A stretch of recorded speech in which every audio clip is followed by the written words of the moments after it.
Hi there, this is Harry. Welcome back to Advanced English Lessons with Harry, where I try to help you to get a better understanding of the English language. You might be trying to improve your business English or simply your conversational English. And in this particular lesson, we're going to talk about and look at expressions that will help you in your conversation. So we've got today an advanced English lesson, and we're looking at expressions that you can use about apologizing and admitting fault. So I'm not going to give you examples. I'm going to show you how you can use them because they're really informal in most situations, and they're informal expressions that you can drop into your conversation. So like always, you'll need to practice them to see how you can use them, but there are not so many of them. I've got 10, so I'll go through them with you, and then I'll give you an example, and then we can work from there. Okay, number 1. Oh, I do apologize. It was completely my fault. It was entirely my fault. So it's quite polite, okay? So it's a nice polite way to apologize, and it's not so informal, so it's quite formal. I do apologize. It was my fault completely or entirely. So perhaps you're in the supermarket and you're reaching up to get something, and somebody else is reaching up, and the jar falls down and smashes on the floor, and you turn to the person, look, I'm really sorry, I do apologize, it was completely my fault. I'll get the manager or somebody to come and clean up the mess. Okay. Number 2. I'm sorry, that wasn't very tactful of me. So you might have said something inadvertently, or you might have made some reference to somebody's weight, or you've look as if you put on a few pounds or a few kilos. You go, oops, I shouldn't have said that. Oh, look, I'm really sorry. That wasn't very tactful of me. So you're sorry for having mentioned or referred to the person's weight. Okay, so you're probably trying to be nice and polite, but it didn't turn out that way. So I'm sorry, that wasn't very tactful of me. And to be tactful means to know when to say something and when not. So that's all about being tactful. Number 3, I don't know what came over me. Okay, so this is when we say something that really we definitely shouldn't have said. I don't know what came over me.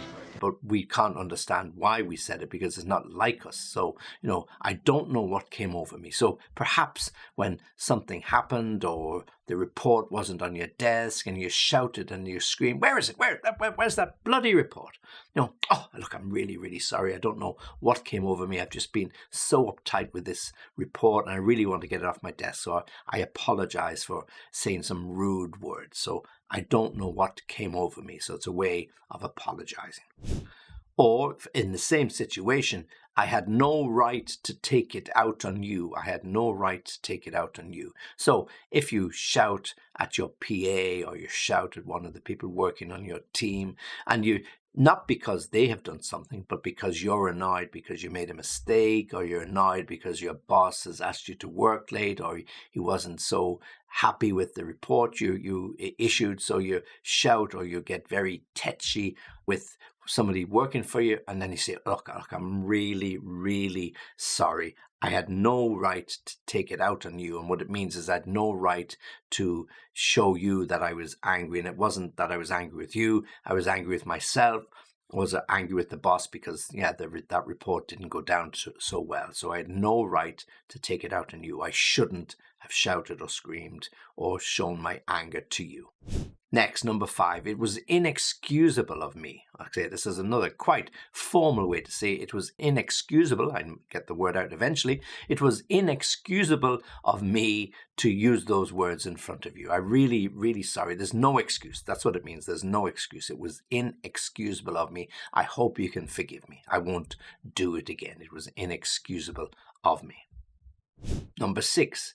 I was out of line, or I was completely out of line. So this is less formal. I was out of line, meaning that's not my way of dealing with things. I shouldn't have said it. Even if I was angry, I'd no right to take it out on you. So when you're out of line, you mean you've stepped out of the normal line of doing things as a way of dealing with a problem. I was out of line. So perhaps you're ringing up to complain to some help desk because your mobile phone doesn't work, or some tickets you ordered didn't arrive, or the Amazon package got lost. Whatever it is, you're ringing up to complain. And then when the person on the other end of the phone isn't really answering you in the way you feel they should, then you get a little bit angry and you say things like, well, like, what are you doing? Isn't it your job to find out? Shouldn't you know what happened to my parcel? Blah, blah, blah, blah. And then you stop and you think, okay, this is only a person on the other end of the telephone trying to do their job. So you say, look, I'm really sorry. I was out of line. I shouldn't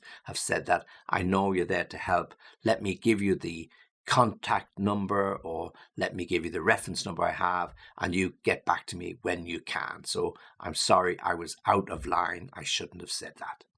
Number 7, in the same way, when somebody says something a little bit heated, they perhaps said something in the heat of the moment, they got excited, got angry, then they can use an expression like, look, I'm sorry, I guess I just overreacted. I just overreacted. So you are looking for something, the report needs to be in by midday, you're waiting for those tables to be produced or the data to be dropped into the report, and you start sending some annoying emails. Where is it? Look, I'm sitting here waiting. I don't know where it is. How am I going to get this report finished? And you send this type of email, and people are getting a little bit anxious because you are getting more and more annoyed. And then finally, somebody says, well, look, I sent it to you an hour ago. And you say, well, I don't have it. And you say, well, look in your spam. And there, of course, the email is sitting in your spam box and you have it. So you say, okay, guys, look, I'm sorry. I guess I just overreacted. A little bit tense. Boss is waiting for the report. You know the way it is. So you apologize. It won't happen again. I guess I overreacted. I should have looked more carefully and more closely at the emails that I had. And then again, if you want to use something really informal when you've made a bit of a mistake and, you really have to apologize, but the apology isn't going to be strong enough. You say, oh, look, I'm such an idiot. I really, really shouldn't react that way. I'm such an idiot. Or as we would say in Ireland, I'm such a tool. So a tool means it's a rude word in that sense for an idiot. I'm such an idiot. I feel like a tool, a complete tool. What did I do? Look, I completely overreacted. My apologies. Or just very simply, very straightforward, very informal. Well, look, you can blame me for that. That's all my fault. I meant to get the report in today. I was supposed to send you guys an email. I forgot all about it. I went home and I forgot. And look, it's just too late. I'll take the blame for it. So you can blame me for that. So if the boss starts pushing you for the report, just put him onto me. I'll tell him it was all my fault. You can blame me for that.